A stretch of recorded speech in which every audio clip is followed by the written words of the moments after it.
अलग अलग मामलों को लेकर हमेशा चर्चाओं में रहने वाली भारतीय जनता पार्टी की नेत्री रूबी आसिफ खान मेरे साथ मौजूद है। अगर बात पूजा अर्चना की कही जाए तो नवरात्रि में इनके द्वारा व्रत रखे जाते हैं। साथ ही अगर बात गणेश चतुर्थी की जाए तो गणेश चतुर्थी के दिन इनके यहाँ जो गणेश जी हैं वो स्थापित किए जाते हैं। कहने को ये महिला मुस्लिम नेत्री हैं, लेकिन अगर बात पूजा अर्चना की कही जाए तो पूजा अर्चना करने से ये परहेज नहीं करती हैं। यही कारण है तमाम लोगों के द्वारा इन्हें धमकी दी जाती है। किसी के द्वारा इन्हें जान से मारने की धमकी दी जाती है तो किसी के द्वारा जान से मारने का एक पत्र भी इनके घर पर डाला जाता है। हालांकि बीते दिनों की अगर बात कही जाए तो इन्हें विवादों में लाने की तमाम कोशिशें की गई, लेकिन लगातार मुस्लिम महिला नेत्री होने के बावजूद भी इनके द्वारा पूजा और प्रतिष्ठान जो कार्यक्रम है वो लगातार जारी रखे हैं। रूबी आसिफ खान मेरे साथ मौजूद है। सबसे पहले ये वो तस्वीर है जहां पर जो गणपति बप्पा हैं वो यहाँ पर विराजमान है और इनके द्वारा स्थापित किया गया है इन्हें, और इसके बाद इन्हें विसर्जन के लिए यहाँ से और कहीं ले जाया जाएगा। फिलहाल अगर मौजूदा समय की बात कही जाए तो इनके द्वारा पूजा अर्चना की जा रही है और विशेष तौर पर यहाँ पर गणेश जी को स्थापित किया गया है। रूबी आसिफ खान से जानेंगे क्या कहेंगी, कब आपके द्वारा ये स्थापित किए गए और ये जो कार्यक्रम है कब तक चलेगा? ये मैंने कल स्थापित किए थे और ये 9 दिन के लिए ये कार्यक्रम 9 दिन चलेगा। 10वें दिन विसर्जन होगा नरोरा, जैसे मैं करती हूँ हर समय इसी तरह से करके आऊंगी। कब से क्या क्या काम कर रहे हैं? मैं ये मुझे पूरे 7-8 साल हो गए इसी तरह से करते करते, लेकिन मैंने गणेश जी की जो स्थापना की है वो मैंने 4 साल से चालू की है और मंदिर की स्थापना भी मेरे यहाँ 5-6 साल हो गए। मंदिर की स्थापना भी है। भगवान श्री राम जी सारे देवी देवता हैं। मैं इसी तरह पूजा बराबर करती चली आई हूँ और सभी त्योहारों को मनाती आई हूँ। कोई फर्क नहीं मानती हिंदू मुस्लिम। बस ये कि सभी लोग, मैं चाहती हूँ एक संदेश देती हूँ एकता का कि सभी लोग मिलजुल कर रहे हैं, त्योहार मनाएं। सभी लोग, कोई भेदभाव ना रहे किसी के मन में भी। मैं चाहती हूँ एकता का इसी तरह संदेश दें। हम एक स्वतंत्र देश में रहते हैं, हिंदुस्तान में, तो हमें यहाँ अधिकार है खुलकर जीने का। तो मैं चाहती हूँ मेरे भाई सभी इसी तरह खुलकर सभी त्योहार मनाएं, एक दूसरे के साथ एक दूसरे का सहयोग करें, न एक दूसरे से जलें। ये बताइए, लगातार धमकियां वगैरह भी मिलती हैं। कुछ लोगों का आरोप है चर्चाओं में बने रहने के लिए आपके द्वारा ये कार्यक्रम किए जाते हैं, क्या इसमें सच्चाई क्या है? आरोप तो इसी तरह लगते हैं और मैं आरोपों को हंसकर टालती हूँ। क्यों कि जब कोई अच्छा काम होता है तो लोग बाग उसको गलत कहते हैं। अगर मैं गलत कर रही होती तो उसको सब लोग अच्छा कहते, एक तरफा। लेकिन मैं दोनों तरफ, दोनों धर्मों को, सभी मतलब धर्मों को मान के चल रही हूँ। मैं ये सोच के चल रही हूँ कि भगवान अल्लाह सब एक है, कोई अलग नहीं है, सबका ईश्वर एक है, कोई अलग नहीं है। लेकिन हमारी एक अपनी सोच है, हमने हर जगह भगवान बांट दिया है, अल्लाह को बांट दिया है। तो जो गलत सोच रखते हैं उनका मैं कुछ नहीं कह सकती। बिल्कुल कहते रहे, वो कुछ भी कहें, लेकिन मैं अपना इसी तरह जो कार्य है जारी है वो जारी रखूंगी, करती रहूंगी। मैं एक संदेश देती हूँ ये आस पर कि कभी न कभी कि मेरा ये संदेश कामयाब होगा। और मुझे कोई लालच नहीं है, कोई मतलब नहीं है। मैं बहुत खुश हूँ अपने इस हिंदुस्तान में। गर्व फक्र है मुझे कि इस बेटी हूँ। इसी तरह मेरी सभी बहनें और भाई मांगे।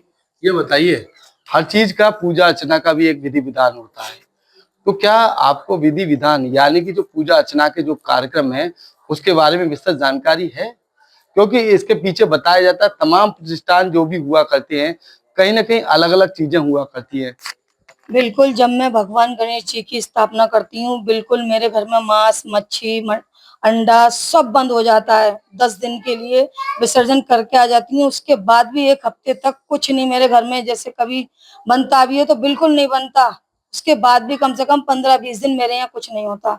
मैं पूरी अपनी आस्था के साथ में ये सब करती हूँ, जो विधि विधान है पूरी तरह निभाती हूँ, क्योंकि कोई नहीं देख रहा है, लेकिन ऊपर बैठा हुआ भगवान सब देख रहा है। मैं गलत करती हूँ या सही करती हूँ, मैं कभी भी ये नहीं चाहूंगी कि मैं उल्टा सीधा कुछ ऐसा काम करूं, ये भगवान को रख के अपने घर में, कि मैं पीछे कुछ करूं। लोगों की सोच अगर ये रहती हो अपने मन में तो बिल्कुल गलत है। सोच को निकाल दें। मैं पूजा अर्चना भी करती हूँ, बिल्कुल करती हूँ। भगवान गणेश जी की आरती भी गाती हूँ जिस टाइम ये रखती हूँ। ऐसा कुछ नहीं है, मैं बिल्कुल विधि विधान के साथ रखती हूँ। ये बताइए, गणेश जी आपने आज स्थापित किए हैं, गणेश जी के भाई का क्या नाम था? गणेश जी के भाई का नाम तो बहरहाल ये है कि गणेश जी के भाई के, ये इतनी लंबी दास्तान तो खैर मुझे नहीं है, लेकिन मैं होले होले सब जानकारी रखती जा रही हूँ। जब मैंने इस चीज में घुसी हूँ तो पूरी जानकारी भी रखती जा रही हूँ। क्या लग रहा है, तमाम लोग जो है, एक फतवा भी जारी किया गया था जब पहली बार आपने कोई कार्यक्रम किया था, तो उस फतवे की सच कहानी क्या है? फतवे की कहानी तो यही है कि मैंने भगवान गणेश जी को रखा था अपने यहाँ, या मंदिर बनाया था, तो उसके लिए फतवे दिए हैं कुछ कट्टरपंथी मौलानाओं ने, जो ना समझे, वो जो समझते नहीं है इस बात को, वो एक तरफा जो बात करते हैं सिर्फ, तो उन लोगों के लिए मैं कुछ नहीं कह सकती। वो फतवे और दें, एक नहीं 10 फतवे दें, मुझे इन फतवों से कोई डर नहीं लगता। आसपास मुस्लिम आबादी है, तो किसी तरह का कोई आपको जो है कहीं ना कहीं डर, या फिर वो, क्योंकि पहले आपने पुलिस से सुरक्षा मांगी थी, क्या आपकी बात सुरक्षा मांगी है या फिर नहीं?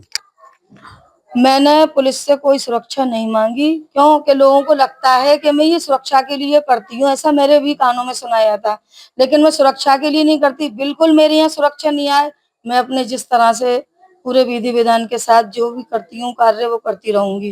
मुझे सुरक्षा से कोई मतलब नहीं है, आते हैं तो कोई बात नहीं है, नहीं भी आते तो कोई दिक्कत नहीं है। पत्र वगैरह भी लिखा है? बिल्कुल, मेरे तो घर में खून के लेटर भी आए थे पहले, और मेरे पोस्टर लगा दिए गए थे। उन लोगों के खिलाफ मुकदमे दर्ज है जिसने मेरे पोस्टर लगाए थे, जिन जिन लोगों ने, वो सब मुझे मालूम है, मेरे खुला दुश्मन मेरे सामने हैं, लेकिन मैं फिर भी उनको बुरा नहीं कहूंगी, क्योंकि अगर उनकी कामयाबी मेरा बुरा करने में है तो बिल्कुल करें, मैं नहीं डरती। भगवान मेरे साथ है, अल्लाह मेरे साथ है, मुझे कोई डर नहीं है। जब अगर उसकी तरफ से आ गई है, ऊपर से भगवान की तरफ से मौत, तो फिर कोई रोकने वाला नहीं है, नहीं तो मुझे कोई मारने वाला नहीं है सिवाय भगवान के, ऊपर वाले के। कब तक चलेगा ये सब? बिल्कुल चलेगा, जब तक जिंदगी रहेगी जब तक चलेगा। मैं डरने वाले मुझसे नहीं हूँ, करती रहूंगी। ये बताइए, एक भाजपा वरिष्ठ नेता का एक बयान वायरल हुआ था जिसमें उनके द्वारा ये कहा गया था, आपके पद को लेकर हमें जानकारी नहीं है, यानी कि एक दावा किया गया था, सोशल मीडिया पर ये चीजें वायरल हुई। वो उस कहानी के पीछे का सच क्या है? क्योंकि हर कोई ये जानना चाहता है कि आप भाजपा से जुड़ी हुई कार्यकर्ता हैं या फिर नहीं। हर कोई नहीं जानना चाहता, ये तो पूरा हिंदुस्तान जानता है कि मैं भाजपा से जुड़ी हुई नहीं हूँ। और दूसरी बात ये सबको मालूम है, सब जानते हैं मैं कब से भाजपा में हूँ, मुझे कहने की कोई जरूरत नहीं है। और रही उनकी अध्यक्ष जी की, तो वो जानते नहीं थे बाकी, इसलिए उन्होंने ये बयान दिया था। मैंने बाद में पलटवार भी किया था, तो उनका बयान था कि मैं उनसे परिचित नहीं हूँ, मैं उनको जानता नहीं था, मुझे मालूम नहीं था। तो वाकई वो मुझे नहीं जानते थे, कभी नहीं मिले, और न मैं कभी उनके पास गई, तो उन्होंने इसलिए ये बयान दिया था। लेकिन उसके बाद कोई ऐसी बात नहीं है, मेरे संगठन के लोगों में सब आराम से हैं, सब कुछ है। कौन से पद पर हैं? मैं इस टाइम जयगंज मंडल से उपाध्यक्ष हूँ, महिला मोर्चा से। तो अभी ये कब यहाँ से ले जाए जाएंगे गणेश जी? ये ले जाए जाएंगे 10वें दिन। किस तरह से सुबह पूजा अर्चना वगैरह करते हैं? पूजा अर्चना जैसे आरती, भगवान जी की पूजा अर्चना होती है, दिया वगैरह जलता है, हार माला पहनाई जाती है, भोग लगाया जाता है, जैसे होती है उसी तरह से करती हूँ पूरे विधि विधान के साथ। जी बिल्कुल, ये थी रूबी आसिफ खान, जिनके द्वारा विधि विधान के साथ गणेश जी की पूजा अर्चना की जा रही है, और गणेश जी को यहाँ के बाद स्थापित किया जाए, यानी कि यहाँ स्थापित किया गया है, फिर विसर्जन के लिए यहाँ से ले जाया जाएगा। अब देखना ये होगा, रूबी आसिफ खान लगातार लोगों के निशाने पर रहती है, लेकिन इसके बावजूद भी उनके द्वारा पूजा अर्चना से परहेज नहीं किया गया। सोशल मीडिया पर तमाम चीजें लगातार वायरल भी हुई, उसके बावजूद भी रूबी आसिफ खान के द्वारा पूजा अर्चना नहीं छोड़ी गई। आखिर ये पूजा अर्चना कब तक रहेगी? ये बात रूबी आसिफ खान के द्वारा कहा गया, जब तक वो जिंदा है कहीं न कहीं पूजा अर्चना को अंजाम देती रहेंगी। एबीपी लाइव से खालिद अंसारी, अलीगढ़।